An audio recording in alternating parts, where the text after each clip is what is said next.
Hello प्यारे बच्चों, कैसे हैं आप लोग। मैं आपके प्यारे शिक्षक ज्ञानेंद्र सर आज फिर आ चुके हैं आपके लिए एक प्यारा सा खूबसूरत सा वीडियो लेकर के।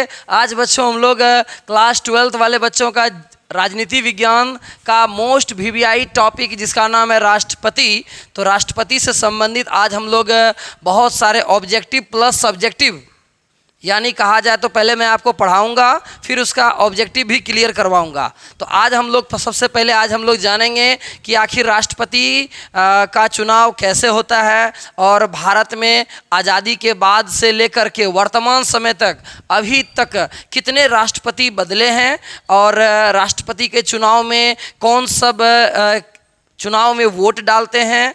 और अक्सर आपके मन में ये ख्याल आता होगा कि प्रधानमंत्री का चुनाव होता है तो पूरा देश में हाहाकार मच जाता है कि भाई प्रधानमंत्री का चुनाव हो रहा है।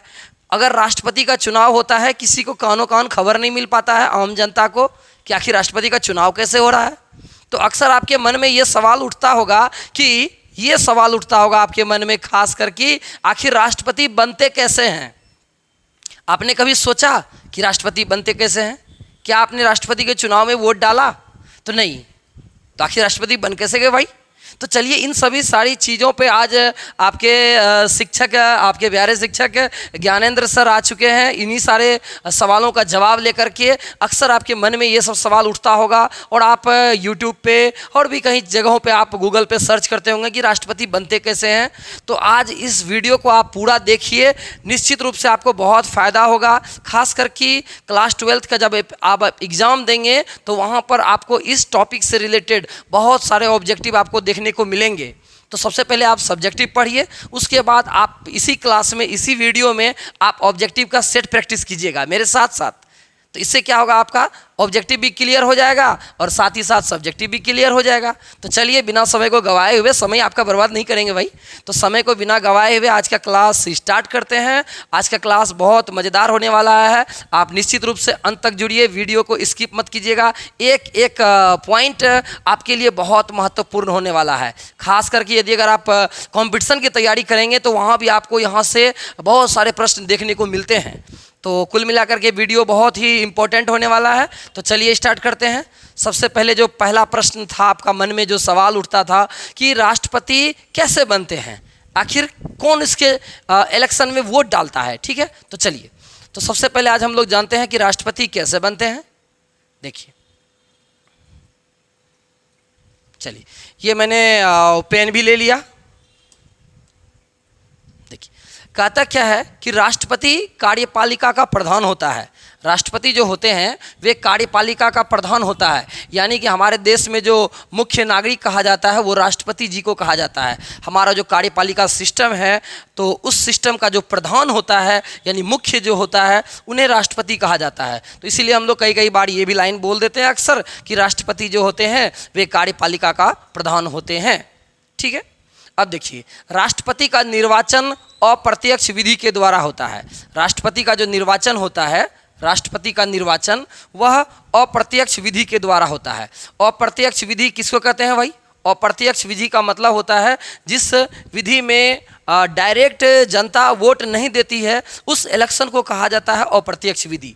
यानी कहा जाए तो राष्ट्रपति का जो चुनाव होता है उसमें आम जनता, यानी जैसे हम लोग हो गए, हम लोग तो कोई प्रधानमंत्री है नहीं भाई, कोई विधायक तो है नहीं, तो राष्ट्रपति का जो चुनाव होता है उस चुनाव में आम जनता भाग नहीं लेती है। इसलिए कहा जाता है कि राष्ट्रपति का जो चुनाव होता है वह अप्रत्यक्ष विधि के द्वारा होता है। बट प्रधानमंत्री का चुनाव प्रत्यक्ष विधि के द्वारा होगा। क्यों? क्योंकि प्रधानमंत्री का चुनाव लोकसभा के द्वारा होता है। आपको लोकसभा नहीं मालूम है? यदि अगर आपको लोकसभा नहीं मालूम है तो आप पिछला वीडियो लोकसभा का देख लीजिए। मैं आपको इसी वीडियो के डिस्क्रिप्शन में लिंक डाल दूंगा, आप लोकसभा का वीडियो देखिए और इससे आपको बहुत फ़ायदा होगा। तो राष्ट्रपति जो होते हैं उनका चुनाव जो होता है बच्चों वह होता है अप्रत्यक्ष विधि के द्वारा। अप्रत्यक्ष विधि क्या होता है बताइए भाई? अप्रत्यक्ष विधि का मतलब होता है जिस विधि में जनता, जिस इलेक्शन में जनता डायरेक्ट भाग नहीं लेती है उसी को बोलेंगे हम लोग अप्रत्यक्ष विधि। तो यानी कहा जाए तो राष्ट्रपति का चुनाव जो होता है उस चुनाव में जो जनता होते हैं वे डायरेक्ट हिस्सा नहीं लेते हैं, जनता इसे डायरेक्ट नहीं चुनती है। यानी राष्ट्रपति का जो चुनाव होता है उस चुनाव में जनता डायरेक्ट वोट नहीं डालती है। जनता डायरेक्ट वोट नहीं डालती है, ठीक है। और इसे जनता के प्रतिनिधित्व, अब देखिए आखिर भाई जनता वोट नहीं डालेगा तो कौन डालेगा, कौन डालेगा वोट, ठीक है ना। तो इस चुनाव में क्या होता है, सांसद, आपके जिले के जो सांसद होंगे, विधायक, ये ही राष्ट्रपति के चुनाव में भाग लेते हैं। तो आपके इलाका का जो सांसद होगा, समझिएगा बातों को, सांसद विधायक ही राष्ट्रपति के चुनाव में हिस्सा लेते हैं। तो आपके जिला के जो सांसद हो जाएंगे, आपके जो विधायक होंगे, वो सभी राष्ट्रपति के चुनाव में अक्सर भाग लेते हैं, अक्सर नहीं हमेशा भाग लेते हैं, ठीक है। चलिए अब आगे चलिए, आखिर भाई कहाँ के, तो सुनिएगा। तो लोकसभा का जो मेंबर होता है उसको बोला जाता है सांसद। क्या कहा जाता है बच्चों, सांसद। लोकसभा में जितने मेंबर होते हैं उसको बोला जाता है सांसद। राज्यसभा में जितने भी मेंबर होंगे उसको भी सांसद बोला जाएगा। और विधानसभा में जितने मेंबर होंगे उसको बोला जाएगा विधायक। विधानसभा जो होता है वो आपका राज्य का हो गया, और लोकसभा हो गया आपका पूरा देश का, राज्यसभा हो गया पूरा देश का। तो इन दोनों में जो भी मेंबर होंगे, विधानसभा से कौन बनता है भाई, मुख्यमंत्री। मुख्यमंत्री का चुनाव कहाँ से होता है, विधानसभा से। तो विधानसभा में कौन बैठते हैं, विधायक।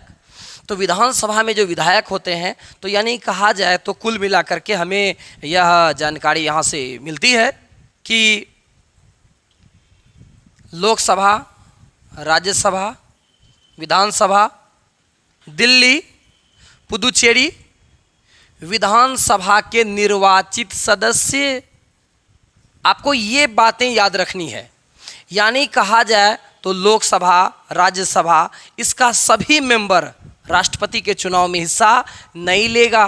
कौन हिस्सा लेगा भाई, तो लोकसभा, राज्यसभा, विधानसभा, दिल्ली, पुदुचेरी के विधानसभा के निर्वाचित सदस्य। इसीलिए मैंने इसे कलर से कर दिया है ताकि आपको ये बातें याद रहे।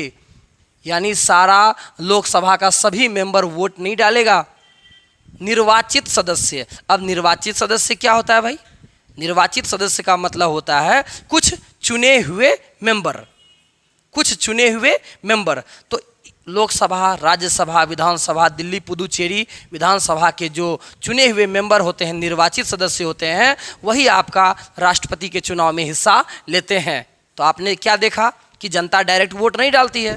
फिर वहीं अगर प्रधानमंत्री के इलेक्शन की बात हो जाए तो भाई हम भी वोट दिए थे। क्यों, क्योंकि मैंने क्या हुआ था, लोकसभा का चुनाव में हिस्सा लिया था, उसमें वोट डाला था, तब तो प्रधानमंत्री का चुनाव हुआ ना। क्यों, क्योंकि प्रधानमंत्री चुने जाते हैं लोकसभा के द्वारा, ठीक है। अरे भाई नहीं जानते हैं, पुराना वीडियो देख लीजिए ना, लोकसभा वाला, ठीक है। तो चलिए ये आपको क्लियर हो गया। अब आप जान गए कि राष्ट्रपति के चुनाव में कौन हिस्सा लेते हैं, ठीक है। अब चलिए, अब देखिए अक्सर एग्जाम में क्या होता है, आर्टिकल आपको पूछता है कि राष्ट्रपति से संबंधित अनुच्छेद के बारे में आपको एग्जाम में पूछेगा। तो चलिए देखिए, राष्ट्रपति से संबंधित बहुत सारे आर्टिकल हैं, जैसे अनुच्छेद 52 हो गया। अनुच्छेद 52 अक्सर एग्जाम में आर्टिकल पूछा जाता है। तो यदि अगर आप कंपटीशन की तैयारी करते हैं तो आप सारा आर्टिकल को याद रखिए। यदि अगर आप क्लास 12th का एग्जाम देने वाले हैं तो आप 2-4 आर्टिकल को कम से कम याद रखिए। जैसे अनुच्छेद 52 में कहा गया है राष्ट्रपति के पद के बारे में, ठीक है। अनुच्छेद 53 में कहा गया है राष्ट्रपति की कार्य और शक्ति के बारे में, कि राष्ट्रपति कैसे काम करेंगे और उसकी शक्ति क्या होती है, ठीक है। और अनुच्छेद 54 में कहा गया राष्ट्रपति का निर्वाचन कैसे होगा। अनुच्छेद 55 में कहा गया वहीं कि निर्वाचन की रीति कैसे होगी, आखिर निर्वाचन का प्रोसेस कैसे होगा। 56 में कहा गया राष्ट्रपति की पदावधि कितनी होगी, कितने वर्षों के लिए चुने जाएंगे, ठीक है। अनुच्छेद 57 में कहा गया है पुनर्निर्वाचन के बारे में, यदि किसी प्रकार का राष्ट्रपति अगर वो कुछ अनियमितता का हो जाएगा तो वहाँ पुनर्निर्वाचन होगा। अनुच्छेद 58 में कहा गया योग्यता के बारे में, आखिर राष्ट्रपति बनने के लिए क्या क्या योग्यता होनी चाहिए, क्या एक आम इंसान राष्ट्रपति बन सकता है, आखिर कुछ ना कुछ तो क्राइटेरिया होगा ना, कितना वर्ष का आदमी राष्ट्रपति बनेगा, तो राष्ट्रपति के लिए क्या योग्यता होनी चाहिए। अनुच्छेद 60 में कहा गया शपथ के बारे में, कि राष्ट्रपति शपथ लेंगे। अनुच्छेद 61 कहा गया है महाभियोग के बारे में, महाभियोग, ये आपका इंपॉर्टेंट है। ये क्लास 12 के एग्जाम में कई बार पूछा गया है कि अनुच्छेद 61 के बारे में कि राष्ट्रपति पर महाभियोग क्या होता है। तो महाभियोग का मतलब होता है यदि अगर राष्ट्रपति कानून का उल्लंघन करे, हमारे संविधान का उल्लंघन करे, तब राष्ट्रपति पर क्या होता है, लोकसभा में राज्यसभा में क्या होता है कि राष्ट्रपति पर महाभियोग लगाया जाता है। और महाभियोग लगाने से पहले उसको सूचना देना पड़ता है। तो वो मैं आपको चलिए आगे वीडियो में बताऊंगा। तो आपको फिलहाल यहाँ याद रखना है कि अनुच्छेद 61 के तहत राष्ट्रपति पर महाभियोग लगता है, यानी राष्ट्रपति को हटाए, कैसे हटाएंगे, ये सब सारी चीज़ें अनुच्छेद 61 में बताया गया है। ठीक है, महाभियोग के बारे में। चलिए, तो आपने अभी क्या देखा कि राष्ट्रपति से संबंधित कितने अनुच्छेद थे। तो ये सारा आर्टिकल सारा का सारा क्लास 12 में नहीं पूछेगा, बट कंपटीशन में पूछता है। तो आप इसमें से एक दो याद रख लीजिए, ये याद रख लीजिए, ठीक है। थोड़ा सा निर्वाचन याद रख लीजिए और अनुच्छेद 61 याद तो रख ही लीजिए, क्योंकि 61 वाला पूछा हुआ है क्लास 12 में। ठीक है, चलिए अब आगे देखते हैं हम लोग। है कि राष्ट्रपति का चुनाव, आखिर राष्ट्रपति का चुनाव जो होगा कितने वर्षों के बाद होगा। ठीक है, चलिए, तो राष्ट्रपति का जो चुनाव होता है वह होता है 5 वर्षों के बाद। कितने वर्षों के बाद होता है? 5 वर्षों के बाद। यानी अगर आप राष्ट्रपति बन जाते हैं तो आप 5 वर्ष तक के लिए आपका कार्यकाल होगा। तो राष्ट्रपति का चुनाव बच्चों कितने वर्ष के लिए होता है? 5 वर्षों के लिए होता है। इसी बीच अगर अपना त्यागपत्र देना चाहे तो वह उपराष्ट्रपति को अपना त्यागपत्र देते हैं। ये कतई जहर क्वेश्चन है और वीवीआई प्रश्न है। ये क्लास 12 में आपका पूछा हुआ प्रश्न है कि राष्ट्रपति यदि अगर अपना त्यागपत्र देना चाहे, जैसे मान के चलिए हम राष्ट्रपति हैं, ठीक है नहीं, मान के चलिए तो राष्ट्रपति हम हैं, तो हम यदि अगर अपना त्यागपत्र देना चाहें, चलो भाई मेरे को राष्ट्रपति नहीं रहना है, तो हम अपना जो रिजाइन लेटर होगा, हम अपना रिजाइन लेटर लिख के किसको देंगे? उपराष्ट्रपति को। किसको देंगे? उपराष्ट्रपति को। उपराष्ट्रपति रहेगा, उसको जाके कह देंगे लो भैया मैं राष्ट्रपति अब मेरे को नहीं बनना है, लो मैं लिख के दे दिया। तो राष्ट्रपति जो होते हैं वे अपना त्यागपत्र जो देते हैं वे किसे देंगे बच्चों? तो उपराष्ट्रपति को देंगे। किसको देंगे? तो उपराष्ट्रपति को देंगे। तो राष्ट्रपति से छोटा कौन हो गया? उपराष्ट्रपति। तो वो जा रहा है बेचारा, उपराष्ट्रपति को क्या करेगा? त्यागपत्र दे देगा। किसको? उपराष्ट्रपति को। चलिए अब आगे देखते हैं।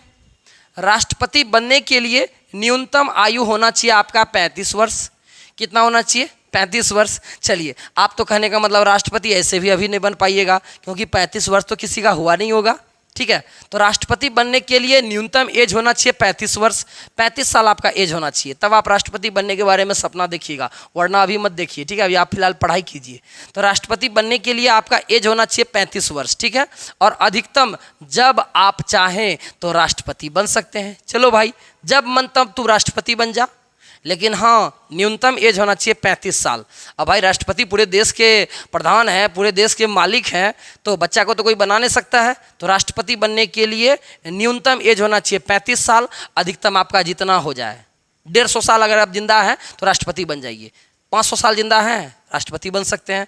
ठीक है, तो यानी कहा जाए तो अधिकतम आपका इसका एज फिक्स नहीं किया गया है, बट न्यूनतम एज फिक्स है। कम से कम 35 होना चाहिए, अधिक से अधिक आपका 65 हो जाए, 70 हो जाए, 85 हो जाए, 100 साल हो जाए, आप राष्ट्रपति फिर भी बन सकते हैं। ठीक है, यदि अगर आप जिंदा रहिएगा तब।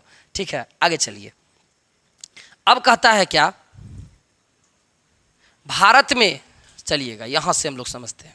कहता है कि भारत में एक व्यक्ति जितनी बार चाहे राष्ट्रपति बन सकते हैं, जितनी बार चाहे। तो भारत में क्या है ना कि कोई भी व्यक्ति जितनी बार चाहे राष्ट्रपति बन सकता है। आपकी जितना मर्जी हो, आप जितना इलेक्शन जीत सकते हैं। राष्ट्रपति का चुनाव में आप जितना बार इलेक्शन जीतिएगा आप राष्ट्रपति बन सकते हैं। तो आप चाहे जितनी मर्जी आपको मन हो तो राष्ट्रपति आप बन सकते हैं। बट अमेरिका वगैरह सब में ऐसा नहीं होता है। अमेरिका वगैरह में 2 बार राष्ट्रपति बनता है, बस वही। ठीक है, तो भारत में क्या है कि कोई भी व्यक्ति जितना मन तितना, यानी जितनी बार चाहे उतनी बार वो राष्ट्रपति बन सकता है। चलिए आप सीख गए। अब आगे देखिए क्या कहता है। राष्ट्रपति कम से कम लोकसभा का सदस्य बनने योग्य हो। राष्ट्रपति बनने के लिए क्या टैलेंट होना चाहिए? कम से कम वो लोकसभा का मेंबर बनने लायक होना चाहिए। कोई ऐसा नहीं है कि कोई रिक्शा चलाने वाले डायरेक्ट राष्ट्रपति के इलेक्शन में चले आएंगे, चलो भाई मेरे को राष्ट्रपति बना दो। नहीं, कम से कम उसके अंदर में इतना तो टैलेंट होना चाहिए कि वो लोकसभा का मेंबर बनने लायक हो। तो राष्ट्रपति बनने के लिए कम से कम लोकसभा का सदस्य बनने के योग्य होना चाहिए और किसी लाभ के पद पर नहीं होना चाहिए। ऐसा नहीं है कि कोई सरकारी नौकरी कर रहा है और किसी को पेंशन मिल रहा है तो वो कोई भी लाभ के पोस्ट पर नहीं होना चाहिए और भारत का नागरिक होना चाहिए, आधार कार्ड भारत का होना चाहिए। तो ये सब सारी चीज़ें राष्ट्रपति बनने के लिए है। चलिए अब कहता है इसके चुनाव में भाग लेने के लिए कम से कम निर्वाचक मंडल के 50 सदस्य प्रस्तावक और 50 अनुमोदक सदस्य होने चाहिए। अब यही तो है मुख्य रूप से। अब समझिए क्या होता है। इतना तो मान के चलिए कोई भी अपने अंदर में ला सकता है। लोकसभा का मेंबर कोई भी बन जाएगा, चलो कोई नहीं तो पर लोकसभा का मेंबर तो बहुत आदमी बन जाते हैं, तो क्या वो राष्ट्रपति बन जाएगा? अरे नहीं भाई, इतना आसान नहीं है राष्ट्रपति बनना। राष्ट्रपति बनने के लिए कम से कम आपको 50 सदस्य होना चाहिए प्रस्तावक और 50 सदस्य होना चाहिए अनुमोदक, यानी 50-50 100 सांसद और विधायक आपके पक्ष में होना चाहिए। यही तो मुख्य रूप से है जो सब नहीं कर पाता है। नहीं तो कोई ऐरा गैरा भी राष्ट्रपति बन जाएगा, कोई भी नेता आएगा बोलेगा मैं राष्ट्रपति बन जाऊंगा, तो कम से कम आपको 50-50 100 जो आपका होना चाहिए, सांसद होना चाहिए या विधायक आपके सपोर्ट में होना चाहिए, तब आप राष्ट्रपति के योग्य होइएगा। और ये तो आसान वाली बात नहीं है। 100 सांसद को 100 विधायक को अपने पक्ष में रखना 24 आवर, तो क्या ये आसान वाली बात है? इतना आसान नहीं है, ठीक है ना। तो समझिए, तो 50 सदस्य प्रस्तावक और 50 सदस्य अनुमोदक, यानी कहा जाए तो 50-50 100 सांसद या विधायक आपके पक्ष में होना चाहिए, तभी आप राष्ट्रपति के इलेक्शन में भाग ले सकते हैं। सबसे आदमी को यही फंसा देता है और ये सबको मिल नहीं पाता है और वो राष्ट्रपति के इलेक्शन में हिस्सा नहीं ले पाता है। अब चलिए, यदि अगर आप राष्ट्रपति बन जाते हैं, ठीक है, चलिए यदि अगर आप राष्ट्रपति बन जाते हैं तो राष्ट्रपति बनने के बाद आपको शपथ दिलाया जाएगा। वो भारत के मुख्य न्यायाधीश होंगे। भारत के जो मुख्य न्यायाधीश होंगे ना, जैसे कि सुप्रीम कोर्ट हो गया, जैसे होता है हाई कोर्ट, सुप्रीम कोर्ट, ऐसे आपका जिला लेवल पे सिविल कोर्ट हो गया, सिविल कोर्ट हो गया छोटा, हाई कोर्ट उससे बड़ा होता है सुप्रीम कोर्ट। सुप्रीम कोर्ट को ही कहा जाता है कौन सी? मुख्य न्यायालय। क्या कहा जाता है? मुख्य न्यायालय। यानी वो मुख्य न्यायालय कहाँ है? तो आपका दिल्ली में है। तो सर्वोच्च न्यायालय ये भी आप कह सकते हैं। तो सर्वोच्च न्यायालय का जो जज होगा ना, वो राष्ट्रपति को शपथ दिलाएगा। यानी राष्ट्रपति बनने के बाद यदि अगर आप शपथ लीजिएगा तो आपके बगल में कौन रहेगा? दिल्ली का सुप्रीम कोर्ट का जो मुख्य जज होगा ना, मुख्य न्यायाधीश, वो आपके बगल में रहेगा, क्योंकि वो भी पावरफुल पर्सन है भाई। सुप्रीम कोर्ट एक गो होता है भारत में, उसका जज वो आपको राष्ट्रपति का शपथ दिलाएगा। आप उसके सामने में संविधान को कसम खा करके बोलिएगा मैं राष्ट्रपति बनूंगा तो ईमानदारी से काम करूंगा, बेईमानी वगैरह नहीं करूंगा, ठीक है। तो चलिए ये चीज़ है। तो यानी आपको यदि अगर आप राष्ट्रपति बनते हैं तो आपको शपथ कौन दिलाएगा? तो भारत का जो मुख्य न्यायाधीश होगा, जो कि एक होता है मुख्य न्यायाधीश, वही आपको शपथ दिलाएंगे, ठीक है। चलिए ये भी आप सीख गए। ये भी क्वेश्चन एग्जाम में अक्सर पूछ देता है कि बताइए राष्ट्रपति को शपथ कौन दिलाएगा? तो उसमें आपको ऑप्शन दे देगा उपराष्ट्रपति, तो आप गलत कर जाइएगा। आप याद रखिएगा मुख्य न्यायाधीश उसको शपथ दिलाएगा। चलिए अब आगे चलते हैं। यदि राष्ट्रपति संविधान का पालन नहीं करता है तो राष्ट्रपति के खिलाफ अनुच्छेद 61, मैंने आपको पहले ही बताया, यदि अगर राष्ट्रपति कोई राष्ट्रपति बन गया है और वो संविधान का उल्लंघन करता है, वो संविधान की बातें नहीं मानता है, तो उस पर अनुच्छेद 61 यानी नियम नंबर 61, तो अनुच्छेद 61 के तहत राष्ट्रपति पर लग जाएगा महाभियोग। चलो भाई महाभियोग तेरे ऊपर लग गया, अब तू हटने की तैयार हो जाओ, ठीक है। तो उस पर महाभियोग लगता है अनुच्छेद 61 के तहत, और यह महाभियोग राज्यसभा एवं लोकसभा में लाया जाता है। ये राज्यसभा हो गया आपका, इसमें बहुत सारे मेंबर होंगे, और ये हो गया आपका लोकसभा, राज्यसभा लोकसभा। तो इसमें लाया जाएगा राष्ट्रपति के खिलाफ, क्या लाया जाएगा बच्चों? महाभियोग लाया जाएगा, और महाभियोग के द्वारा ही राष्ट्रपति को हटाया जाता है। राष्ट्रपति को हटाने की प्रक्रिया उतनी आसान नहीं है कि राष्ट्रपति बन गया और आ गया, चलो भाई आज तेरा काम खत्म हो गया। अचानक राष्ट्रपति को आप नहीं हटा पाइएगा। और यदि अगर आपको राष्ट्रपति के खिलाफ यदि अगर आपको महाभियोग लाना है तो राष्ट्रपति को 14 दिन पूर्व ही, ये भी क्वेश्चन पूछता है, तो राष्ट्रपति को 14 दिन पूर्व ही सूचना देना पड़ेगा। आप उसको जाके पहले बोल दीजिएगा, सर मैं आपके खिलाफ महाभियोग लगाने वाला हूँ, तो बेचारा राष्ट्रपति तो पहले सतर्क हो जाएगा, वो जान जाएगा अरे यार मेरे खिलाफ महाभियोग लगाने वाला है, तो वो तो जो गलती किया होगा तो उस चीज़ को अपना जान भी सकता है। ठीक है, तो राष्ट्रपति को बिना मर्जी से उसका नहीं हटा पाइएगा, उसको 14 दिन पहले ही सूचना देना पड़ेगा कि आपने गलती किया है, आपके खिलाफ महाभियोग लगाएंगे, आप हटिए। ठीक है, चलिए, तो ये चीज़ हो गया, तो ये चीज़ आपको पूरा का पूरा समझ में आ गया होगा। ठीक है, चलिए चलिए अब चलते हैं राष्ट्रपति की शक्तियों के बारे में। आखिर भाई राष्ट्रपति के पास पावर कितना है, ठीक है ना। चलिए, अब राष्ट्रपति जो होते हैं ना, राष्ट्रपति प्रधानमंत्री की नियुक्ति करते हैं। समझिएगा, राष्ट्रपति जो होते हैं ना वो प्रधानमंत्री की नियुक्ति करते हैं, और राष्ट्रपति प्रधानमंत्री की सलाह पर मंत्री परिषद की नियुक्ति भी करते हैं। तो प्रधानमंत्री क्या करेगा ना, वो राष्ट्रपति को सलाह देगा, सर आप इसको बना दीजिए तो रेल मंत्री, सर आपको कपड़ा, सर हे लड़का को कपड़ा मंत्री बना दीजिए, इ नेता को कपड़ा मंत्री बना दीजिए। यानी प्रधानमंत्री की सलाह पर राष्ट्रपति जो होते हैं ना वो मंत्री परिषद की नियुक्ति करते हैं, लेकिन प्रधानमंत्री से सलाह लेगा तब। ठीक है, तो यानी भारत का जो प्रधानमंत्री होता है उसकी नियुक्ति, निर्वाचन नहीं नियुक्ति, उसकी नियुक्ति कौन करेंगे, राष्ट्रपति करेंगे। उसके बाद राष्ट्रपति जो होते हैं CAG, controller and auditor general, CAG। चुनाव आयोग जो हमारे देश में इलेक्शन कराएगा, मुख्य जो होता है चुनाव आयोग, उसका भी नियुक्ति राष्ट्रपति ही करते हैं। वित्त आयोग, वित्त आयोग जो हमारे देश में पैसे के बारे में निगरानी रखेंगे कि देश में कितना आय व्यय हो रहा है। राज्यों का राज्यपाल, ये भी VVI क्वेश्चन है। राज्य का जो राज्यपाल होता है ना, आप जैसे बिहार है तो बिहार का जो राज्यपाल बनेगा ना उसकी नियुक्ति भी राष्ट्रपति करते हैं। और इसके साथ साथ भारत में जो बड़ा बड़ा पोस्ट होता है ना, सारे पोस्ट का नियुक्ति राष्ट्रपति ही करते हैं। तो ये चीज़ आपको याद रखना है विशेष रूप से, चाहे तो आप स्क्रीनशॉट ले लीजिए, एग्जाम में अक्सर इससे क्वेश्चन आपका क्लास 12th में पूछा गया है कि राष्ट्रपति किसकी किसकी नियुक्ति करते हैं। तो आप फटाफट मेरे साथ साथ बोलिए, प्लीज़ बोलिए मेरे साथ साथ कि राष्ट्रपति किसकी नियुक्ति करते हैं भाई, प्रधानमंत्री की, बोलिए प्रधानमंत्री की, मंत्री परिषद की, CAG की, चुनाव आयोग का, वित्त आयोग का, राज्यों का राज्यपाल का, ETC वगैरह वगैरह। ठीक है, चलिए यह आपको याद हो गया होगा। अब आगे चलिए, ये संसद के अभिन्न अंग होते हैं। ये जो राष्ट्रपति होते हैं ना वे संसद के अभिन्न अंग होते हैं, बड़ा ही पावरफुल पर्सन है।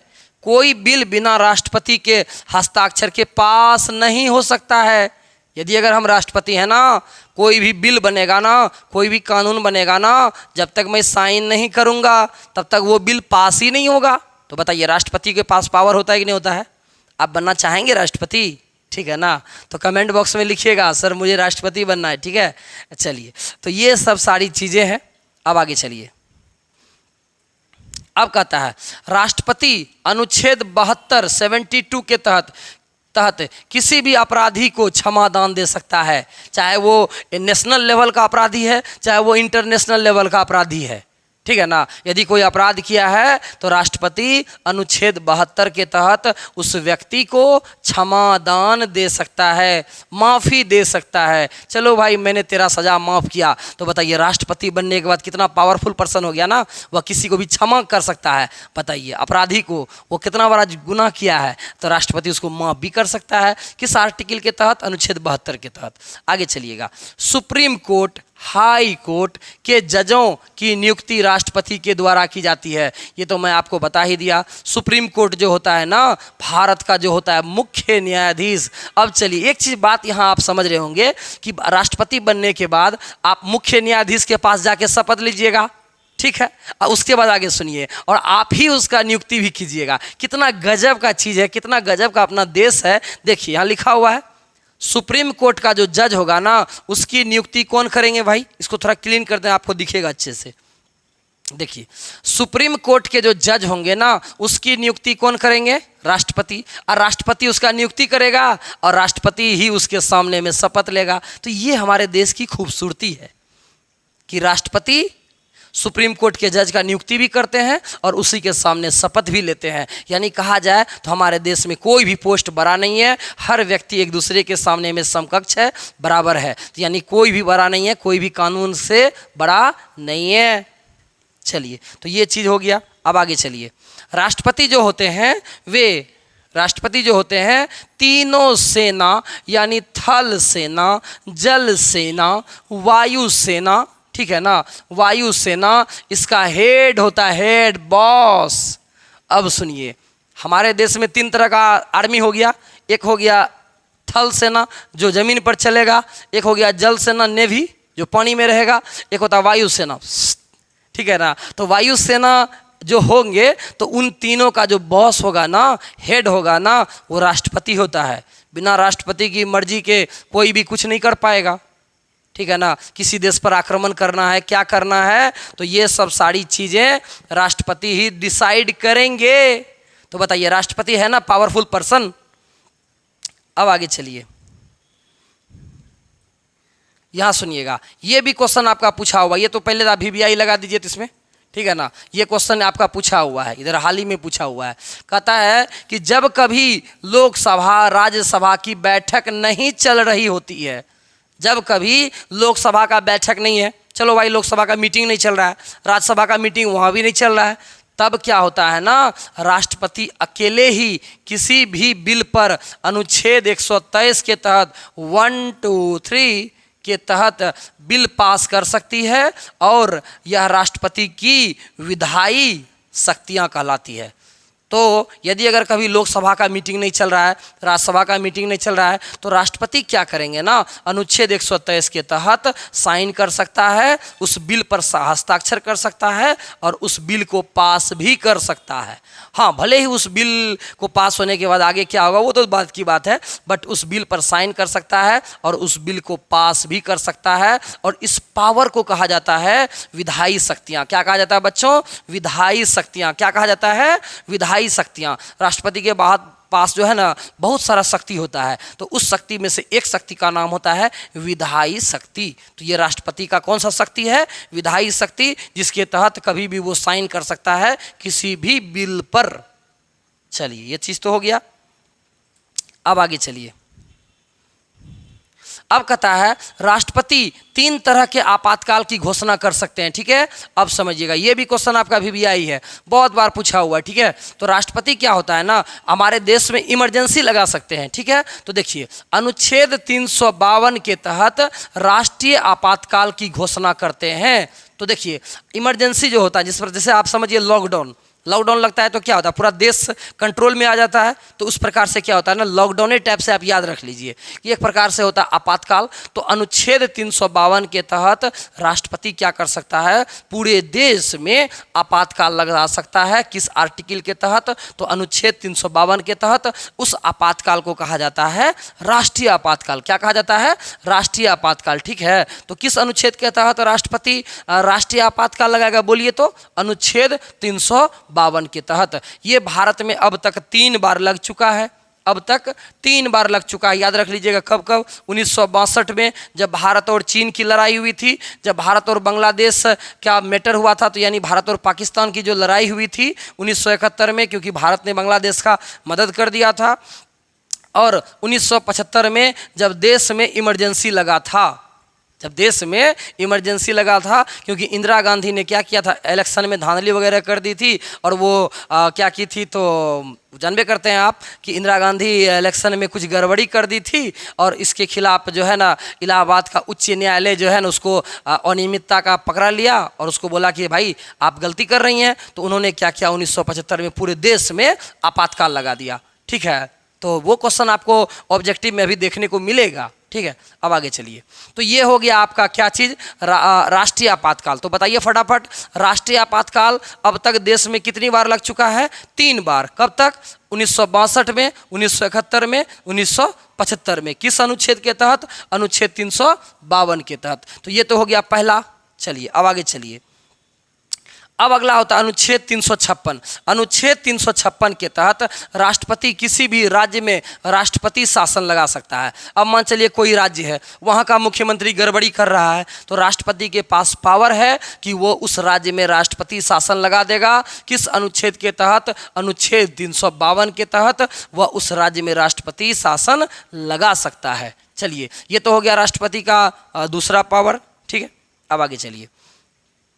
अब अनुच्छेद 360 के तहत राष्ट्रपति फिर से आपातकाल लगा सकता है जब देश में वित्तीय संकट हो जाए, यानी जब देश का पैसा घट जाए, जब देश के पास खाने तक का पैसा ना हो, तो राष्ट्रपति क्या करेगा? वित्तीय आपातकाल लगा देगा। लेकिन ये जान कर आपको बड़ी खुशी होगी कि भारत में अब तक कभी भी वित्तीय आपातकाल नहीं लगा है।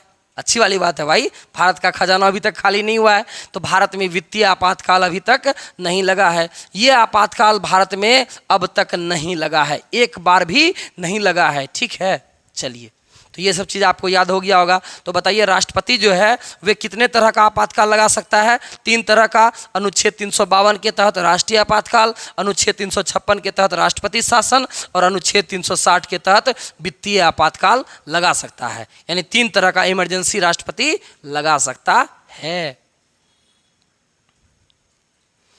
बस अब खत्म ही होने वाला, अब हम लोग ऑब्जेक्टिव देखेंगे। ठीक है, चलिए अब हम लोग जानेंगे इसके अतिरिक्त राष्ट्रपति, इसके अतिरिक्त क्या होता है ना कि राष्ट्रपति अनुच्छेद 111 के तहत वीटो शक्ति का प्रयोग कर सकते हैं। वीटो शक्ति का प्रयोग भी राष्ट्रपति कर सकते हैं। अब भाई वीटो शक्ति क्या होता है? वीटो शक्ति का मतलब होता है, वीटो का मतलब होता है रोकना। तो राष्ट्रपति के पास पावर है, वह किसी भी बिल को रोक सकता है। यदि लोकसभा भी पास कर दिया, राज्यसभा भी पास कर दिया, तो राष्ट्रपति क्या करेगा? यदि अगर उसको वो बिल समझ में नहीं आया, वो नियम उसको समझ में नहीं आया, तो राष्ट्रपति क्या करेंगे ना, तो वीटो शक्ति का प्रयोग करेंगे और वह उस बिल को रोक देंगे। ऐसा भारत में एक बार हुआ है, वो मैं आपको आगे बताऊंगा ऑब्जेक्टिव में। ठीक है ना, तो राष्ट्रपति क्या कर सकते हैं? अनुच्छेद 111 के तहत वीटो शक्ति का प्रयोग कर सकते हैं और वीटो शक्ति को यानी का मतलब होता है रोक सकते हैं, किसी भी बिल को रोक सकते हैं। ठीक है, चलिए अब आगे चलिए। कहता क्या है कि इसके अतिरिक्त राष्ट्रपति,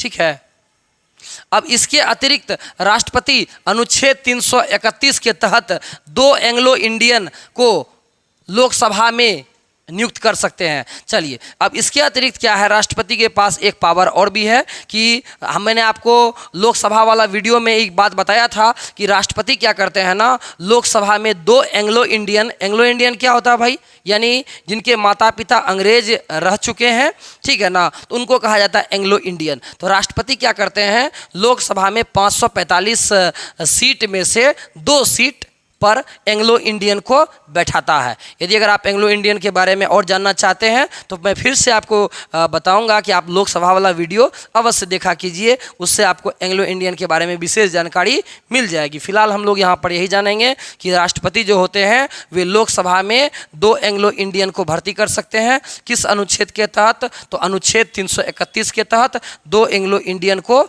यानी 2 आंग्ल भारतीयों को राष्ट्रपति लोकसभा में अपनी मर्जी से बैठाता है, अपनी मर्जी से सीट देता है। तो चलिए, तो ये सब सारी चीज़ें थी, मैंने आपको बता दिया। अब कुछ नहीं है, अब हम लोग जानेंगे कि भारत में अब तक कितने राष्ट्रपति बने हैं। ये बड़ा ही इंटरेस्टिंग चीज़ है, आपको जानना चाहिए कि भारत में अब तक कितने राष्ट्रपति बन चुके हैं। तो सबसे पहले आपको मालूम होना चाहिए कि भारत के पहले राष्ट्रपति थे जिनका नाम था डॉक्टर राजेंद्र प्रसाद, और आप इसका कार्यकाल भी चाहें तो याद रख सकते हैं। 26/1/1950 में बने थे। हालांकि आज़ादी के वक्त भी बने थे, लेकिन वह चुनाव नहीं हुआ था। वो क्या हुआ था कि खुद में ही हुआ था और संविधान सभा के द्वारा हुआ था। तो वो इलेक्शन तो नहीं था, लेकिन वो मुख्य रूप से जो चुनाव लड़ करके जीते तो वे 1950 में जीते थे। तो 26 तारीख पहला महीना यानी जनवरी, 26 जनवरी 1950 को राष्ट्रपति बने थे डॉक्टर राजेंद्र प्रसाद। ये आपके बिहार के, हमारे बिहार के हैं, और 31/5/1962 तक रहे, सबसे अधिक दिनों तक रहे। ठीक है, तो ये आपको याद रखना है कि डॉक्टर राजेंद्र प्रसाद भारत के पहले राष्ट्रपति थे। चलिए ठीक है, ये आप जान गए। अब आगे चलिए, उसके बाद दूसरे नंबर के राष्ट्रपति हो जाएंगे आपके डॉक्टर सर्वपल्ली राधाकृष्णन। आप सभी को मालूम है कि आप सभी इन्हीं की याद में आप टीचर्स डे वगैरह सेलिब्रेट करते हैं, तो ये हो जाएंगे भारत के दूसरे क्रम के राष्ट्रपति। इसका नाम है doctor Sarvepalli Radhakrishnan. Teachers day वगैरह भी हम लोग मनाते हैं और इसका पूजा भी करते हैं, आप लोग जानते हैं। बहुत ही अच्छे व्यक्ति थे और टीचर्स के लिए तो खैर, हम सभी टीचर्स के लिए तो खैर पूज्यनीय हैं भी, ठीक है। अब चलिए, अब आगे हम लोग जानते हैं कि तीसरे नंबर में कौन हो जाएंगे, ठीक है। चलिए, अब ये रहे तीसरे, भारत के पहले मुस्लिम राष्ट्रपति यही थे, इनका नाम था डॉक्टर जाकिर हुसैन। देख सकते हैं आप, कार्यकाल भी आप चाहें तो याद रख सकते हैं, ठीक है। तो ये हो जाएंगे आपके भारत के तीसरे नंबर के राष्ट्रपति। और ये मुस्लिम में कहा जाए तो पहला थे, यानी फर्स्ट मुस्लिम कहा जाए राष्ट्रपति, ये हो जाएंगे फर्स्ट, यानी कि फर्स्ट हो जाएंगे मुस्लिम में, ठीक है। आप याद रख लीजिए, यानी फर्स्ट मुस्लिम कहा जाए तो राष्ट्रपति कौन थे, तो डॉक्टर जाकिर हुसैन थे, ठीक है। चलिए, अब आगे चलते हैं। वीवी गिरी आपके चौथे नंबर पे बने थे, यही है वीवी गिरी जी, आप देख लीजिए इनको, ठीक है। अब उसके बाद फिर से एक मुस्लिम बने थे, उनका नाम था फ़खरुद्दीन अली अहमद, यही है फ़खरुद्दीन अली अहमद, जो कि आपके 5वें क्रम के राष्ट्रपति हो जाएंगे, ठीक है। और इन्हीं के समय में मैं आपको बताया था कि आपातकाल की घोषणा हुई थी, तो यही हो जाएंगे भारत में इमरजेंसी लगाने वाले, ठीक है। तो इन्होंने इंदिरा गांधी के कहने पर भारत में इमरजेंसी लगवा दिया था, ठीक है। नीलम संजीव रेड्डी, ये छठे नंबर के हो जाएंगे, देख सकते हैं आप, ये नीलम संजीव रेड्डी जी छठे नंबर में हो जाएंगे, ठीक है। अब आगे चलिए, ज्ञानी जैल सिंह, ये हो जाएंगे आपके 7वें नंबर में, ठीक है। इनका नाम है ज्ञानी जैल सिंह जी, आप ज्ञानेंद्र सर से भी याद रख लीजिए, ठीक है। आप देखिए 8वें नंबर में आपके हो जाएंगे स्वामी वेंकटरमन यही हैं, ठीक है। 9वें नंबर में हो जाएंगे आपके डॉक्टर शंकर दयाल शर्मा, ठीक है। 10वें नंबर में हो जाएंगे आपके के आर नारायण, देख सकते हैं कितना मुस्कुराता हुआ चेहरा है आपका, ये 10वें नंबर में हो जाएंगे। 11वें नंबर में हो जाएंगे doctor APJ Abdul Kalam, missile man of India, Muslim थे और भारत के मिसाइल मैन के नाम से जाने जाते हैं। ये पहले साइंटिस्ट थे, है ना, तो ये साइंटिस्ट भी थे और भारत के राष्ट्रपति भी थे और बहुत ही चर्चित व्यक्ति हैं, ठीक है ना। बहुत सारी किताबें, विंग्स ऑफ फायर वगैरह सब इन्होंने ही लिखा है, बहुत ही अच्छे व्यक्ति थे डॉक्टर APJ अब्दुल कलाम। हिंदू मुस्लिम वाली कोई इनमें बात ही नहीं थी, दिल से कहा जाए तो हिंदू मुस्लिम सब कुछ थे, ठीक है। उसके बाद देख सकते हैं आप प्रतिभा देवी सिंह पाटिल 12वें नंबर में बनी थी, पहली मुस्लिम, फर्स्ट मुस्लिम, ठीक है, फर्स्ट महिला। चलिए, तो प्रतिभा देवी सिंह पाटिल आप देख सकते हैं कि भारत की पहली महिला राष्ट्रपति बनी थी। महिलाओं के लिए ये खास करके गौरव की बात है कि महिला में पहली बार प्रतिभा देवी सिंह पाटिल भारत में राष्ट्रपति बनी थी। कब बनी थी ये याद आप रख लीजिए, 25 तारीख 7वां महीना 2007 में बनी थी और 2012 तक रही थी, ठीक है। तो प्रतिभा देवी सिंह पाटिल यही हैं। अब आगे देखिए, प्रणब मुखर्जी जी 12 से 17 तक रहे थे आपके, प्रणब मुखर्जी जी यही हैं, प्रणब मुखर्जी। रामनाथ कोविंद जी आपके 17 से लेकर के 22 तक रहे, ठीक है। अब ये हैं द्रौपदी मुर्मू जी। चलिए, तो द्रौपदी मुर्मू जी हैं, ये आपके महिला हैं और 25/7/2022 से ये बनी है, ठीक है। और ये अभी तक वर्तमान सख्त तो यही है, फिर आगे चल के चेंज होगा तो फिर आप लोग अपडेट इसको करते रहिएगा, ठीक है। चलिए, अब हम लोग लगाते हैं फटाफट सेट प्रैक्टिस। ये तो आपको करके जाना है, इससे आपको पता चलेगा आपकी तैयारी कैसी हुई, ठीक है। चलिए बच्चों, आप लोग फटाफट से बताइए इसका आंसर क्या होगा, ठीक है। चलिए बताइए इसका आंसर क्या होगा। कहता है कि भारत की कार्यपालिका अध्यक्ष कौन होता है, बताइए भारत की कार्यपालिका का अध्यक्ष कौन होगा। तो इसका आंसर आप सभी जानते हैं, आपको पहले ही मैंने बता दिया कि राष्ट्रपति जो होते हैं भारत की कार्यपालिका का क्या होते हैं, अध्यक्ष होते हैं, यानी मुख्य होते हैं राष्ट्रपति। इसका आंसर हो जाएगा आपका ऑप्शन नंबर ए हो जाएगा, ठीक है। चलिए, कहता है कि भारतीय संविधान के समस्त कार्यपालिका शक्ति निहित होती है। तो भारतीय संविधान की जो समस्त कार्यपालिका शक्ति होती है वह किसके पास होता है, फुल पावर बताइए किसके पास होता है। तो भाई इसका आंसर सिंपल हो जाएगा, राष्ट्रपति के पास भारत की समस्त कार्यपालिका की शक्तियां जो होती है वो होती है राष्ट्रपति के पास सीमित, ठीक है। कहता है भारत में राष्ट्रपति के चुनाव के लिए चुनाव मंडल के सदस्य होते हैं। कहाँ कहाँ से बताइए तो? लोकसभा के चुने हुए सदस्य, राज्यसभा के चुने हुए सदस्य, राज्य विधानसभा के चुने हुए सदस्य। तो इसका आंसर हो जाएगा आपका ऑप्शन नंबर डी हो जाएगा। यानी ये भी सही है, ये भी सही है, ये भी सही है। लोकसभा के भी चुने हुए सदस्य, निर्वाचित सदस्य भाग लेते हैं, राज्यसभा का भी और राज्य का विधानसभा का भी। तो ये चीज़ें हैं, आपको याद रख लेनी है। लेकिन हाँ, आप याद रख लीजिएगा, विधान परिषद का सदस्य इसमें हिस्सा नहीं लेता है। ठीक है, विधान परिषद तो सभी राज्यों में नहीं है, इसीलिए विधान परिषद के मेंबर इसमें हिस्सा नहीं लेंगे। तो कौन कौन हिस्सा लेंगे? लोकसभा, राज्यसभा, विधानसभा के सदस्य, कुछ चुने हुए सदस्य, सब नहीं, कुछ चुने हुए सदस्य। ठीक है,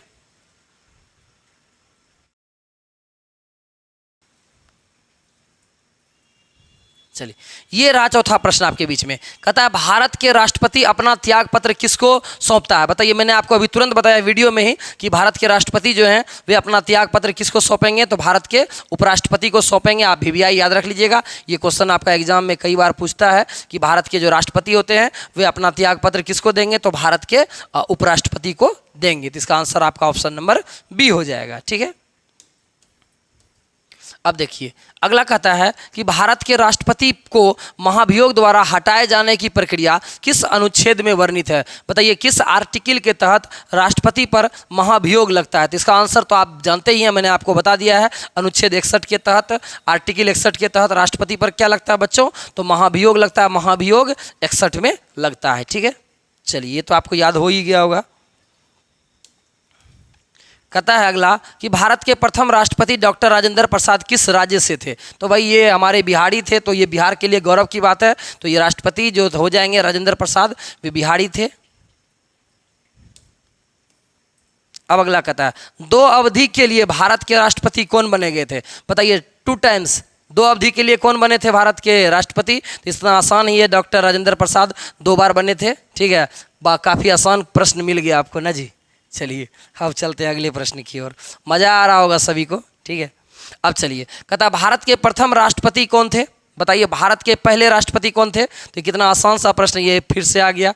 डॉक्टर राजेंद्र प्रसाद वे भारत के प्रथम राष्ट्रपति थे, पहले राष्ट्रपति हो जाएंगे। अब अगला, भारत के राष्ट्रपति पर महाभियोग लगाने का अधिकार किसे है? तो बताइए, भारत के राष्ट्रपति पर महाभियोग लगाने का अधिकार किसे है? कौन महाभियोग लगाएगा? संसद के दोनों सदनों को, लोकसभा को, राज्यसभा को, लोकसभा के स्पीकर को। तो क्या हो जाएगा इसका आंसर? इसका आंसर हो जाएगा ऑप्शन नंबर ए हो जाएगा। संसद का दोनों सदन यानी कि लोकसभा भी और राज्यसभा भी, यानी लोकसभा और राज्यसभा, तो दोनों उस पर महाभियोग लगा सकता है। तो यहाँ लिखा हुआ दोनों, इसलिए इसका आंसर हो जाएगा ये भी हो जाएगा, दोनों। ठीक है, कहता भारत के राष्ट्रपति पर महाभियोग चलाने के लिए कम से कम कितने दिन पहले उसको सूचना देना चाहिए? बताइए, कितना दिन पहले उसको सूचना देंगे? तो 14 दिन पहले। ये आपको मैंने बता दिया कि 14 डेज पहले आपको उसको सूचना देना पड़ेगा। ठीक है,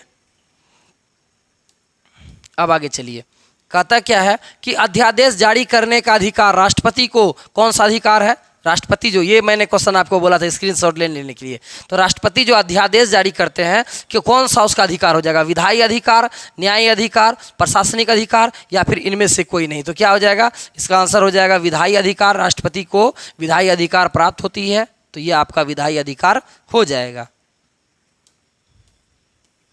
कहता भारत के किस राष्ट्रपति ने पॉकेट वीटो का प्रयोग किया था? मैंने आपको पहले बताया कि वीटो का मतलब होता है रोकना। यदि कोई भी लोकसभा और राज्यसभा में कोई बिल पास हुआ तो राष्ट्रपति क्या करते हैं? वीटो शक्ति का प्रयोग करते हैं और उस वीटो के शक्ति के तहत उस बिल को पास होने से रोक सकते हैं। तो कौन से ऐसे राष्ट्रपति थे? तो इसका आंसर हो जाएगा ज्ञानी जैल सिंह। ज्ञानी जैल सिंह ने क्या किया? एक बार पॉकेट वीटो का प्रयोग किया। तो यानी कहा जाए तो कोई बिल था, ठीक है, उस बिल को क्या किया? ज्ञानी जैल सिंह ने अपने पैकेट में रख लिया, बोला नहीं होगा पास, चलो हम चलते हैं, पैकेट में रख के चल दिए। ठीक है, इसलिए इसका नाम हो गया पॉकेट वीटो। आप याद रख लीजिए। तो पॉकेट वीटो का पहली बार प्रयोग कौन किए थे? ज्ञानी जैल सिंह जी। बिल को पासे नहीं होने दिए, बिल बन गया, साइन मोहर हो गया, राष्ट्रपति के पास गया साइन करवाने के लिए, राष्ट्रपति पैकेट में रख लिया, चल दिया, इसलिए इसका नाम हो गया पॉकेट वीटो। तो कौन ऐसा राष्ट्रपति थे? ज्ञानी जैल सिंह जी। कहता है अगला क्वेश्चन, अनुच्छेद 75 के तहत 75 के तहत के अनुसार मंत्रियों की नियुक्त करने का अधिकार किसे प्राप्त है? तो अनुच्छेद 75 के अनुसार मंत्रियों को नियुक्त करने का अधिकार किसे प्राप्त है? तो अनुच्छेद 75 के अनुसार राष्ट्रपति जो होते हैं भारत में, वो मंत्रियों की नियुक्ति करते हैं, लेकिन सलाह किससे लेते हैं भाई? प्रधानमंत्री से। प्रधानमंत्री की सलाह लेते हैं और अनुच्छेद 75 के तहत राष्ट्रपति क्या करते हैं? मंत्रियों की नियुक्ति करते हैं प्रधानमंत्री की सलाह पर। चलिए अगला प्रश्न ये रहा, कहता है राज्य के राज्यपाल को कौन नियुक्त करता है? ये मैंने आपको बहुत सारा बता दिया है, ठीक है। तो राज्य का राज्यपाल को कौन बनाएंगे? तो भारत के राष्ट्रपति नियुक्त करेंगे। कितना आसान सा प्रश्न है।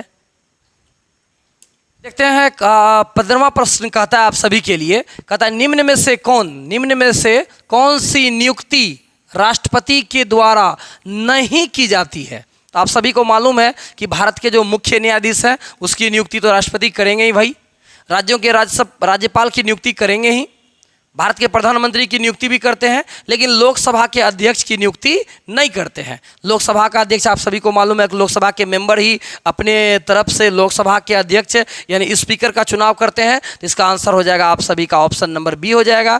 यानी कहा जाए तो भारत के जो लोकसभा के अध्यक्ष हैं उसकी नियुक्ति राष्ट्रपति के द्वारा नहीं होती है। इसका आंसर हो जाएगा आप सभी का ऑप्शन नंबर बी हो जाएगा। तो लोकसभा के जो अध्यक्ष होते हैं उसकी नियुक्ति राष्ट्रपति नहीं करते हैं। तो चलिए ये था आपका 15वां प्रश्न। चलते हैं हम लोग अगले प्रश्न की ओर। चलिए अगला प्रश्न ये रहा कि भारत में राष्ट्रीय आपात की घोषणा कौन करता है? तो बताइए भारत में जो राष्ट्रीय आपातकाल होंगे उसकी घोषणा कौन करेंगे? राष्ट्रपति, प्रधानमंत्री, मुख्य न्यायाधीश या फिर गृह मंत्री? क्या हो जाएगा इसका आंसर? इसका आंसर हो जाएगा आपका ऑप्शन नंबर ए। आपको मैंने पहले बताया कि राष्ट्रपति आपातकाल की घोषणा करते हैं, तो ये आपको याद रख लेना है कि आपातकाल की घोषणा कौन करेंगे। राष्ट्रपति 3 तरह का आपातकाल होता है, वो मैंने आपको बता ही दिया है। अगला क्वेश्चन कहता है कि राज्यसभा के कितने सदस्यों को राष्ट्रपति द्वारा मनोनीत किया जाता है? तो बताइए राज्यसभा के कितने मेंबर को राष्ट्रपति के द्वारा मनोनीत किया जाएगा? तो भाई इसका आंसर कितना हो जाएगा बताइए, कितना मेंबर को? तो राज्यसभा के कितने मेंबर को मनोनीत किया जाता है? इसका आंसर हो जाएगा आपका ऑप्शन नंबर सी हो जाएगा, 12 मेंबर को। तो राज्यसभा में जो होता है ना, राज्यसभा में 12 मेंबर को राष्ट्रपति क्या करते हैं? नियुक्त करते हैं। और लोकसभा अगर आपको पूछा जाए तो लोकसभा में 2 हो जाएगा, लेकिन राज्यसभा में कितना? 12। लोकसभा अगर यहाँ पूछता तो आंसर आपका 2 हो जाता, एंग्लो इंडियन, ठीक है। लोकसभा में कौन होते हैं? Anglo Indian. लेकिन राज्यसभा में क्या होते हैं? राष्ट्रपति 12 व्यक्ति को नियुक्त करते हैं, जो कि आपको अगर आप चाहें तो इसके बारे में डिटेल से जानने के लिए आपको राज्यसभा का वीडियो देखना चाहिए कि उसमें 12 व्यक्ति वैसे होते हैं जो कि किसी कला में माहिर हो, चाहे वो खेल हो, चाहे किसी भी विभाग में हो। तो 12 व्यक्ति जो होते हैं भारत के टैलेंटेड पर्सन को राष्ट्रपति क्या करते हैं? राज्यसभा में अपनी मर्जी से 12 गो को बैठाते हैं, ठीक है।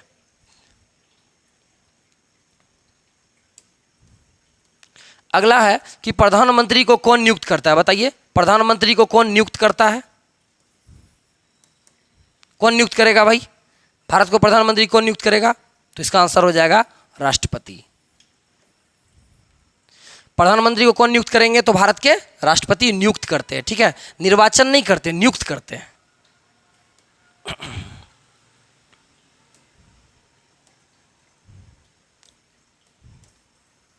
अब चलिए अगला कहता है भारत के राष्ट्रपति किसके द्वारा चुना जाता है? तो बताइए भारत के जो राष्ट्रपति होते हैं वे किसके द्वारा चुने जाते हैं? निर्वाचक मंडल द्वारा, लोकसभा द्वारा, राज्यसभा द्वारा या फिर इनमें से कोई नहीं? किसके द्वारा चुने जाते हैं बताइए? तो भारत के राष्ट्रपति जो होते हैं किसके द्वारा चुने जाते हैं? तो इसका आंसर क्या हो जाएगा बताइए?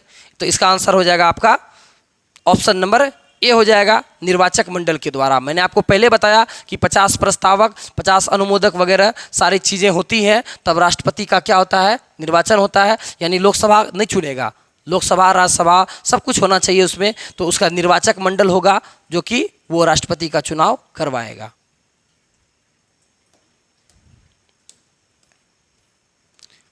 संविधान के किस अनुच्छेद के अनुसार राष्ट्रपति 2 एंग्लो इंडियन, 2 आंग्ल भारतीय को लोकसभा में मनोनीत कर सकता है? बताइए किस अनुच्छेद के तहत 2 एंग्लो इंडियन को बैठाएगा? बताइए तो इसका आंसर क्या हो जाएगा? इसका आंसर हो जाएगा आपका ऑप्शन नंबर बी हो जाएगा। अनुच्छेद 331 के तहत राष्ट्रपति जो होते हैं वे 2 एंग्लो इंडियन को लोकसभा में बैठाते हैं। सर्वोच्च न्यायालय के न्यायाधीश की नियुक्ति कौन करता है? बताइए। सर्वोच्च न्यायालय जो होगा, सर्वोच्च न्यायालय के जो न्यायाधीश होंगे उसकी नियुक्ति कौन करेगा? प्रधानमंत्री, मंत्रिमंडल, राष्ट्रपति, उपराष्ट्रपति। इसका आंसर सिंपल हो जाएगा। भारत के जो राष्ट्रपति होते हैं, मैंने आपको पहले बताया कि सुप्रीम कोर्ट के जज को वही नियुक्ति करेंगे। चलिए, ये क्वेश्चन काफी तगड़ा क्वेश्चन है, आप लोग बताइएगा इसका आंसर क्या होगा। कहता है भारत के किस राष्ट्रपति के समय में 25 जून 1975 से लेकर के 21 मार्च 1977 के बीच में कुल 21 महीना तक भारत में राष्ट्रीय आपातकाल की घोषणा हुई थी? राष्ट्रपति ने क्या किया? अपनी पावर का मिसयूज किया। तो कौन ऐसे राष्ट्रपति थे जिन्होंने अपनी पावर का मिसयूज किया और कुल 21 महीना तक भारत की जनता को आपातकाल सहना पड़ा, आपातकाल का सामना करना पड़ा? तो इन्होंने पावर का मिसयूज किया प्रधानमंत्री इंदिरा गांधी के कारण। तो बताइए कौन हो जाएंगे? इसका आंसर हो जाएगा आपका ऑप्शन नंबर बी। मैंने आपको पहले ही बताया, फखरुद्दीन अली अहमद जो थे वे प्रधानमंत्री इंदिरा गांधी के वजह से उन्होंने क्या किया, उनके कहने पर भारत में क्या किया, इमरजेंसी लगा दिया, राष्ट्रीय आपातकाल लगवा दिया और यह आपातकाल कुल मिलाकर के 21 महीने तक रहा, जो कि भारत के लिए काफ़ी गलत वाली बात है। उन्होंने पावर का मिसयूज करवाया। ठीक है, चलिए अगला क्वेश्चन कहता है, 23वां प्रश्न कहता है कि संविधान के राष्ट्रपति की स्थिति तुलनात्मक दृष्टि से किसके समान है? तो बताइए, हमारे देश के जो राष्ट्रपति हैं उसकी अगर तुलना की जाए तो किससे हम लोग करेंगे? इसका आंसर क्या हो जाएगा बताइए तो आप लोग फटाफट से। अमेरिकी राष्ट्रपति किससे तुलना करेंगे? नहीं भाई। पूर्व सोवियत संघ के राष्ट्रपति से नहीं। ब्रिटिश महारानी, कनाडा के गवर्नर जनरल। इसका आंसर हो जाएगा आपका ऑप्शन नंबर सी हो जाएगा।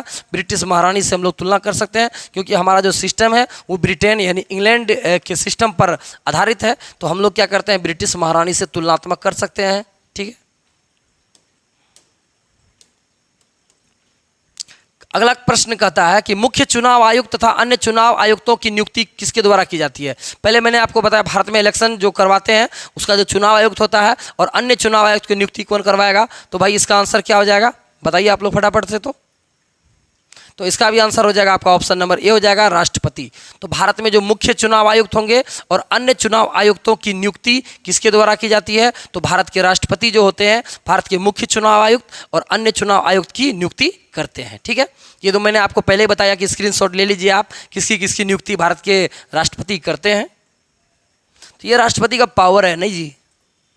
चलिए, ये रहा अंतिम प्रश्न। कहता है कि राष्ट्रपति बनने के लिए, ये लल्लन टॉप क्वेश्चन हो गया, आपको लॉलीपॉप क्वेश्चन हो गया। बताइए इसका आंसर आप लोग बताइए कि राष्ट्रपति बनने के लिए न्यूनतम आयु कितनी होनी चाहिए? ये क्वेश्चन मैं नहीं बताऊंगा, ये क्वेश्चन आपको बताना है। तो कितना एज होना चाहिए? तो भाई इसका आंसर होना चाहिए 35 वर्ष। यदि अगर आपकी 35 वर्ष एज हो गई है तो आप राष्ट्रपति बनने योग्य हैं। लेकिन आप जान गए हैं कि कितना टफ है राष्ट्रपति बनना।